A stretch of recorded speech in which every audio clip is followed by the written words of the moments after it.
आज मेरे साथ है अदिति दीक्षित, जो इसी सत्र में बीआरकेजी में असिस्टेंट मैनेजर के रूप में चयनित हुई। लंबे समय से हम ये वार्ता करना चाह रहे थे, क्योंकि अदिति को आरआरबीपीओ में 85 मार्क्स इंटरव्यू में मिले, जो कि एक अच्छा स्कोर है। और हम चाहते थे कि जो एस्पिरेंट्स हैं, जो 25-26 में आरआरबीपीओ के लिए तैयारी कर रहे हैं, उन्हें भी उनके एक्सपीरियंस का लाभ मिले। और इंटरेस्टिंगली इसे करते करते करते हमें लगभग 1.5 महीने से ज्यादा वक्त गुजर गया है।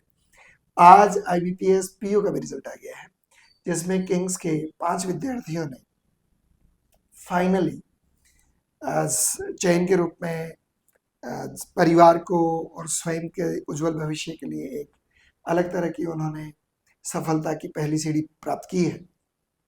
और जब हम इस तरह के रिजल्ट्स देखते हैं तो हमें भी बहुत हौसला अफजाई होती है। पूरे साल भर आप इसी ऊर्जा को लेकर के, इस ऊर्जा के पुलिंदे को लेकर के सारे साल अपना हौसला बना के रखते हैं कि अगले साल फिर कुछ विद्यार्थी पास होंगे। ऐसे ही हौसला बढ़ाने वाली एक पुलिंदा मेरे पास है, अदिति दीक्षित। अदिति वर्तमान में आप झुंझुनू में बीआरकेजीबी में सेवाएं दे रहे हैं जी सर। और रोज आपको सीकर से अप डाउन करना पड़ता है। जी सर। किंग्स एकेडमी पर आपने प्रेपरेशन के दौरान, चूंकि काफी वक्त आपने गुजारा है, पहले तो ये बताइए कि जो एग्जाम की प्रेपरेशन है उसमें क्वांट है, रीजनिंग है, इंग्लिश है या हिंदी है, और जनरल अवेयरनेस है एंड कंप्यूटर है, उस प्रेपरेशन का थोड़ा सा आप मोड बताइए कि उस प्रेपरेशन में आपने खुद को कैसे तैयार किया। सर स्टार्टिंग में तो जैसे हम नॉर्मली जो 6 महीने का कोर्स आपने करवाया था तब मैंने ज्वाइन किया। फिर उसके बाद में धीरे धीरे मेरी थोड़ी सी मैथ्स वीक थी और रीजनिंग मेरी अच्छी थी, जैसे आप भी कहते राइट। थे कि रीजनिंग अच्छी है। और इंग्लिश भी ठीक थी क्योंकि एमबीए किया हुआ था।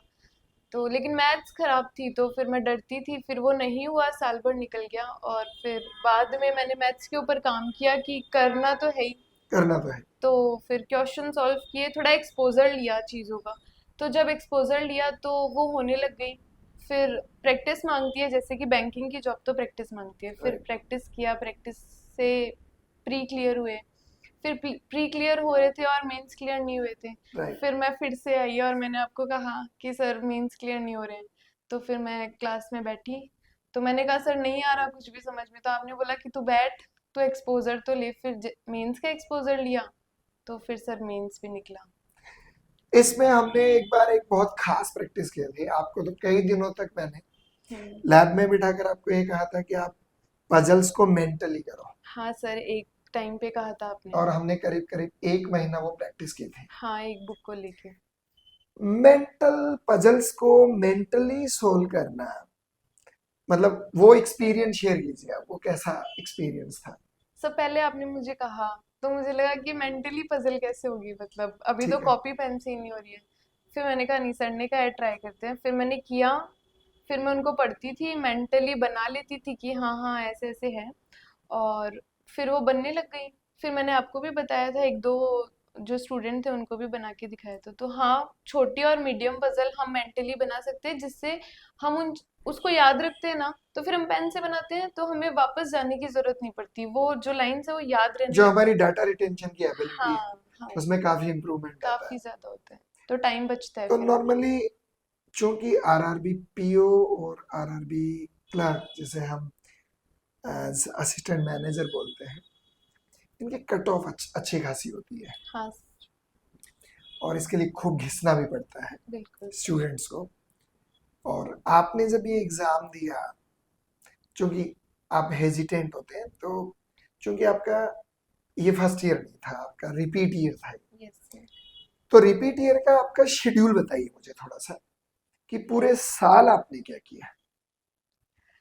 सर पूरे साल जैसे जीके का तो सेम ही था, मैं डेली जीके पढ़ती थी, सुबह उठती थी और जीके पढ़ती थी। राइट। फिर उसके बाद में मैं कुछ टॉपिक सॉल्व करती थी जब तक नोटिफिकेशन नहीं आया था। फिर जब नोटिफिकेशन आया तो फिर बैक टू बैक मॉक दिए। जैसा कि आपने बताया था उस टाइम पूरी क्लास में कि राइट। 3 मॉक देने हैं और थर्ड मॉक में जो आपका वही मार्क्स माना होंगे जाएगा, वही क्योंकि माना जाएगा। आरआरबी जो एग्जाम है उसमें 2 ही सेक्शन होते हैं प्रीलिम्स एग्जाम में, हाँ। एक क्वांट होता है और एक रीजनिंग होता है। हम्म। और क्वांट भी एक्चुअली न्यूमेरिकल एबिलिटी जैसा होता है, जो कैलकुलेशन बेस्ड ज्यादा है, हाँ। और उस कैलकुलेशन के लिए हमें बहुत सारी प्रैक्टिस करनी होती है। लेकिन जब हम हमारा रियल स्कोर देखते हैं तो चूंकि छोटा एग्जाम है, 45 मिनट्स का आपको टाइम मिलता है। हम्म। 45 मिनट्स के लिए आप बैक टू बैक यदि 3 टेस्ट देते हैं तो आपके 2 घंटे 15 मिनट यानी 2.25 घंटे का टाइम लगता है। हाँ थकान के बाद में आपका जो थर्ड पेपर होता है उसी को हम स्कोर भी मानते हैं। जी सर।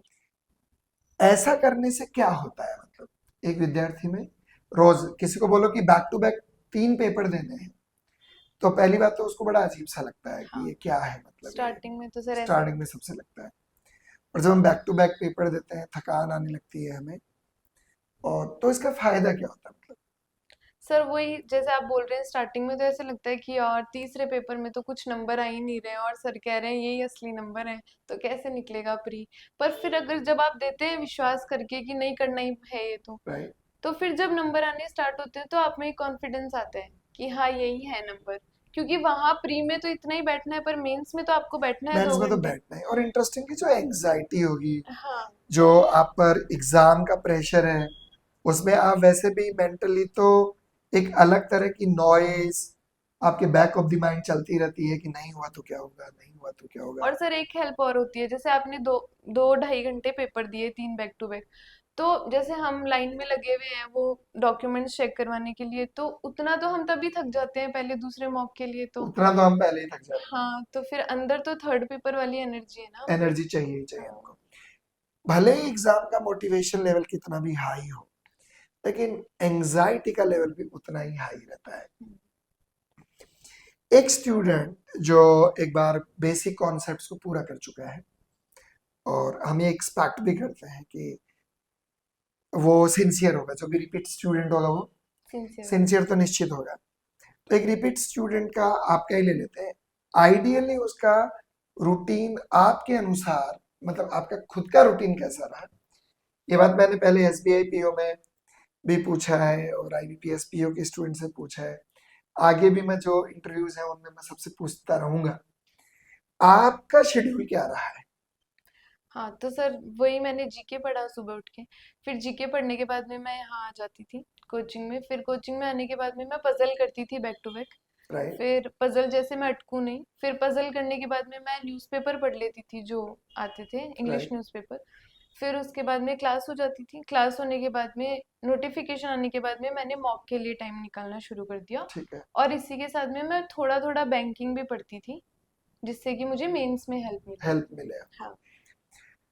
जब आपका प्री हो गया और आप मेंस एग्जाम के लिए भी चले गए, और जब आपने मेंस एग्जाम अटेम्प्ट किया, तो एग्जाम हॉल में उस मेंस एग्जाम को जब आप अटेम्प्ट कर रहे थे, तो हम सबका एक एक्सपीरियंस होता है। जैसे मैं हमेशा आपसे ये पूछता हूँ कि आप ये बताओ कि आपका ओवरऑल एक्सपीरियंस क्या था। मैं कभी आपके अटेम्प्ट नहीं पूछता हूँ, मैं ये कहता हूँ कि अटेम्प्ट छोड़िए, आप तो ये बताएं कि इस एग्जाम में आपका एक्सपीरियंस क्या था। आप पर आप फ्लो में थे या आप कहीं रुके, भले ही आपके 2-5 क्वेश्चंस कम हुए हो, पर यदि आप फ्लो में रहे होंगे तो आप डेफिनेटली इंटरव्यू के लिए सेलेक्ट होंगे। इस एग्जाम को जब आपने अटेम्प्ट किया, तो आपका वो एक्सपीरियंस कैसा था, वो फ्लो कैसा था। सर कंपैरिजन करें पहले वाली मेंस से, यस। तो पहले वाली मेंस में तो क्या होता था, खुद से ही एक कॉन्फिडेंस नहीं होता था। अब की बार थोड़ी सी स्ट्रेटजी स्ट्रेटजी नहीं कहूंगी, मतलब तरीका चेंज किया। जैसे आपने बोला, आपने ये कहा था कि हमें क्या करना है, हमें स्कोर चाहिए, हमें सारे क्वेश्चन नहीं करने, नहीं हमें करना। तो स्कोर चाहिए। तो अपने स्कोर मेकिंग जो क्वेश्चंस हैं उनको चुनो। मैं पहले नहीं चुनती थी, अब की बार वो था अंदर से, क्योंकि प्रैक्टिस की हुई थी कि राइट। चुनना कैसे है। राइट। तो गई, फिर मैंने चुना। हाँ मैं अटकी थी एक पजल में, पर अब की बार वो भी था कि जब पजल में अटक जाओ तो छोड़ दो। तो वो छोड़ दो वाला जब एटीट्यूड आ जाता है ना, क्योंकि छोड़ नहीं पाते हैं ना, राइट। तो मैंने छोड़ दिया था कि नहीं हो रही है तो छोड़ देते हैं। फिर मैंने चुने और फिर नहीं रुकी मैं, फिर फ्लो बन गया था। फिर वो फ्लो बन गया। हाँ। अब जब आपका मेंस का रिजल्ट आ गया, इंटरव्यू की प्रेपरेशन के लिए आपका तय हो गया कि अब मुझे इंटरव्यू के लिए जाना ही है, हम्म। तो जब कोई स्टूडेंट को लगता है कि यार मेरा इंटरव्यू है, तो उससे पहले भी, चूंकि हम उससे पहले भी क्लास में, मैं इस बात का ध्यान रखता हूँ कि स्टूडेंट जब प्रेपरेशन के दौरान हो तो उन्हें इंटरव्यूज के बारे में हम थोड़ी थोड़ी बात बताते रहे। पर जब हमारे हमें फाइनली रिजल्ट आ गया है हम्म, कि अब हमें इंटरव्यू के लिए जाना है, तो उस समय जो भी आपने पहले सुन रखा था और अब हमें वो प्ले करना है, तो उसके लिए मॉक इंटरव्यूज के बारे में एक कॉमन राय रहती है कि आपके मॉक इंटरव्यूज होने चाहिए। नॉलेज बिल्डिंग से भी पहले लोग मॉक इंटरव्यूज पे चले जाते हैं। किंग्स पर हम नॉलेज बिल्डिंग सेशंस रखते हैं, हाँ इंटरेक्शन करते हैं, पर हम प्राइमरली, आपका तो एक भी मॉक नहीं लिया गया था, नहीं सर। तो आपका एक भी मॉक नहीं लिया गया, आप रोज क्लास में आते रहे, और मैंने टिपिकली आपके लिए मना करके रखा था कि अदिति का मॉक नहीं लेना है। तो ऐसे में आपको क्लासरूम में कंपैरिजन का फील नहीं आता था कि मैं भी मॉक दे के देखूं? हाँ सर, स्टार्टिंग के अंदर जैसे मैं क्लास में रहती थी तो सबको आप आगे बुलाते थे, तो मुझे ऐसा लगता था कि सर मुझे क्यों नहीं बुलाते हैं आगे, मतलब मुझे भी मेरा मैं फेल हो गई तो फिर बाद में ऐसे हुआ कि हाँ ठीक है, सर को पता है कि कौन कैसा है, किसको कितनी जरूरत है, तो वो आया। फिर आपने कहा कि तू सुन बैठ के, तो वो ज्यादा मॉक इंटरव्यू से ज्यादा जरूरी है कि आप जो सुन रहे हो उन क्वेश्चन को आप घर पे जाके एक्सप्लोर करो, खुद से जितना कर सकते हो खुद से बोलो, क्योंकि मॉक इंटरव्यू से आप बोलना नहीं सीखोगे। राइट। आप जब खुद से बोलोगे ना, तब वहां बोल पाओगे। अच्छा ये बताओ, जो इंटरव्यू प्रेपरेशन होती है उसमें जब हम एक दिन में लगभग लगभग 10 लोगों को सेम क्लासरूम में बोलते हुए सुनते हैं, तो वो एक एक अलग एनर्जी बनती है। हम्म। वो सारे इंटरव्यू एस्पिरेंट्स हैं, वो एक दूसरे के लिए सपोर्टिव भी हो जाते हैं। हम्म। तो इंटरव्यू प्रेपरेशन के दौरान जो ये कोऑर्डिनेशन बनता है, ऐसा स्टूडेंट्स पहले तो कोऑर्डिनेट कर नहीं रहे होते हैं। नहीं। तो वो जो प्रोफेशनलिज्म बिल्ड होने लगता है, हम्म। हम अक्सर देखते हैं कि वही सेम कैंडिडेट इंटरव्यू की कॉल आने से पहले अलग तरह से बिहेव कर रहा था, हाँ, और इंटरव्यू की कॉल आने के बाद वो बहुत कोऑपरेटिव, सपोर्टिव, एक्टिव लिसनर हो जाता है, ग्रुप एक्टिविटी के जैसे हो ग्रुप जाते हैं एक्टिविटी की वो। तरह वो हाँ हो जाता है। एटलीस्ट किंग्स पे तो हो ही जाता है वो। हाँ हाँ बिल्कुल। उन वो जो मॉक सेशंस थे, या मैं यूं कहूँ कि वो जो हमारी एक इंटरव्यू की गेट टुगेदर एक्टिविटी थी, हम्म। उस एक्टिविटी में आपका पार्टिसिपेशन क्या रहता था? हाँ सर, मैं भी जैसे स्टार्टिंग में तो हम जानते नहीं है, कुछ लोग जैसे बाहर से भी आए थे, तो स्टार्टिंग में नहीं जानते थे, पर धीरे धीरे जैसे कोई बोलता था ये वाली स्कीम है, ये वाली स्कीम है, तो फिर एक साथ में बैठ के डिस्कस करने लग गए थे, तो वो अच्छा रहता था, और उससे क्या जानने का मौका मिलता था, शब्दों का चयन जो होता है कि ये ऐसे बोलता है, ये ऐसे बोलती है, तो हम भी ऐसे बोल सकते हैं। कुछ तो जैसे हम देखा देखी नहीं कर सकते, पर कुछ सीखते तो है ही ना। कुछ सीखते तो हैं, डेफिनेटली हाँ, सीखते हैं। इससे आपकी लैंग्वेज में क्या इंप्रूवमेंट आया? बहुत बदलाव आता है सर। जैसे कुछ लोग हैं जो पहले भी इंटरव्यू दे चुके हैं, तो वो ऐसे बताते हैं कि देखो ऐसे नहीं होता है। आपने भी आगे बुला के पूछा था कि कैसे कैसे इंटरव्यू देते हैं, तो उनसे सीखने को मिलता है कि अच्छा इस लाइन को इस तरीके से भी बोला जा सकता है, और फिर हम उसको अडेप्ट करते हैं और फिर वैसे बोलते हैं, तो काफी हेल्प मिलती है वहाँ पे। आपके ग्रेजुएशन सब्जेक्ट्स का इंटरव्यू चैम्बर में जब बातचीत हो रही होती है, जी सर। तो ग्रेजुएशन सब्जेक्ट्स का कितना रोल है? सर मैं कहूँगी उसका 65 to 70% रोल है, क्योंकि जो उनको बैंक से रिलेटेड पूछना होता है, अदर पूछना होता है कुछ, जैसे वो कुछ भी पूछते हैं इधर उधर का, जैसे मुझे मेरे नाम का मतलब से डीप पूछा था, फिर बैंकिंग का वो लास्ट में पूछेंगे। बीच में जो भी होता है 5 मिनट तक, वो वही चलता है सब्जेक्ट का। सिर्फ आपके कॉलेज के सब्जेक्ट चलते हैं? हाँ। तो बहुत सारे स्टूडेंट्स उन कॉलेज सब्जेक्ट्स को तो आजकल पढ़ते ही नहीं है। 1 वीक सीरीज का जमाना है। हाँ सर। तो जब 1 वीक सीरीज का जमाना है और वो सवाल आपसे पूछे जाए, हालांकि बहुत मोटे क्वेश्चन पूछे जाते एकदम बेसिक सर, जो पता होने चाहिए जो आपको। पता होनी चाहिए, हाँ। पर बहुत सारे स्टूडेंट्स बेचारे इस बात को समझ ही नहीं पाते हैं। तो जैसे ही उनको इंटरव्यू कॉल मिलता है, मेंस एग्जाम का रिजल्ट आया और अब इंटरव्यू लगेगा उनका, घबरा जाते हैं हम्म। कि अब ग्रेजुएशन का क्या करेंगे, कैसे। आपके साथ तो ये था कि आपका एमबीए भी है हाँ। और आपका बीकॉम भी है, हाँ जी। तो कॉमर्स से भी पूछेंगे और थोड़ा मैनेजमेंट से भी पूछेंगे, और एक्सपेक्टेशंस भी ज्यादा होगी यदि आप एमबीए होंगे तो। हम्म। इसके लिए आपने कैसे खुद को कैसे मैनेज किया?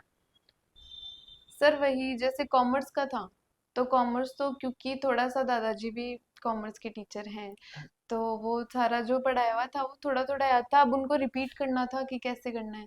तो धीरे धीरे किया। मैंने क्या है, मैंने 1 वीक सीरीज से नहीं पढ़ा है, मैंने थोड़ा पूरा अच्छे से पढ़ा है, तो वो मुझे याद आ गया।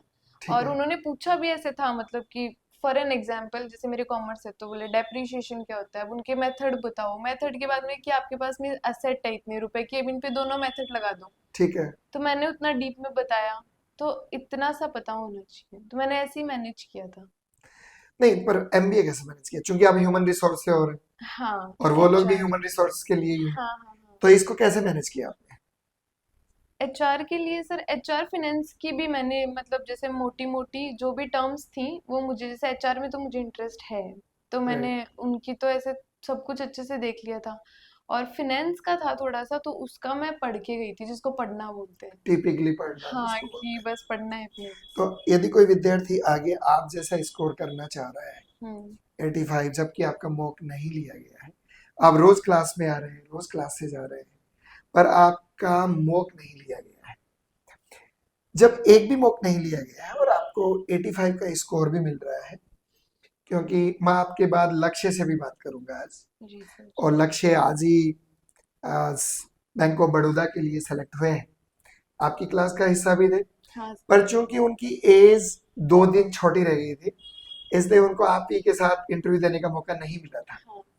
क्योंकि वो एज में शॉर्ट रह गए थे। और मैं ये भी कहूँगा कि लक्ष्य शायद शेखावाटी नहीं, पूरे राजस्थान के यंगेस्ट आईबीपीएस के सिलेक्शन हो सकते हैं इस बार के। हम्म। छोटे। तो आज एक कैंडिडेट को आप क्या मैसेज देना चाहेंगे कि how to prepare for interviews also? हाँ सर, इंटरव्यू के लिए ना कम्युनिकेशन जरूरी है, मतलब अगर आपकी कम्युनिकेशन टूट गई ना, तो मतलब फिर वो इंटरव्यू चल नहीं पाता, आप खुद नर्वस हो जाते हो। आप बोलो, पर आप कुछ भी मत बोलो, उससे पहले आप बेसिक चीजें तो एटलीस्ट तैयार कीजिए। जो भी आपका सब्जेक्ट है, आप बैंकिंग की तैयारी कर रहे हो तो आपको बैंकिंग से रिलेटेड कुछ सब्जेक्ट पता होने चाहिए, कुछ टर्म्स पता होनी चाहिए। फिर आप वहां जाके उनको बोलने के लिए मतलब एबल होते हो कि हाँ मैं इनको बोल पाऊँ। तो हाँ, कुछ चीज़ें तैयार कीजिए, अपनी बेसिक स्ट्रॉन्ग कीजिए, अपना बोलने का तरीका थोड़ा सा प्रोफेशनल कीजिए। और इंटरव्यू इतना हार्ड नहीं होता है, अगर आपको बोलना आ गया और कुछ बेसिक चीज़ें पता होगी तो। क्या आपने इमेजिन किया था कि आपको 85 मार्क्स मिल जाएंगे? नहीं सर, 85 तो नहीं, पर हाँ ऐसे था कि हाँ मैं कम्युनिकेट कर पाती हूँ तो अच्छे मिलेंगे, पर 85 जितना नहीं। 85 जितना नहीं। So well, that was all. हमारा बेसिक उद्देश्य भी यही था कि हम ये जान पाए कि how to prepare for interviews primarily, क्योंकि एक कैंडिडेट के लिए रूटीन, क्लासरूम में रेगुलरिटी, और इंटरव्यूज के लिए अपने ओवरऑल जो ग्रेजुएशन सब्जेक्ट्स हैं उनको ब्रश अप करके रखना बहुत ज़रूरी है। So thank you for being with us Aditi. Thank you sir. और मैं यही है कि आपको एक ब्राइट बैंकिंग करियर के लिए मैं बालाजी से आपके लिए दुआएं करता हूँ। Thank you sir. So that's all. Thank you.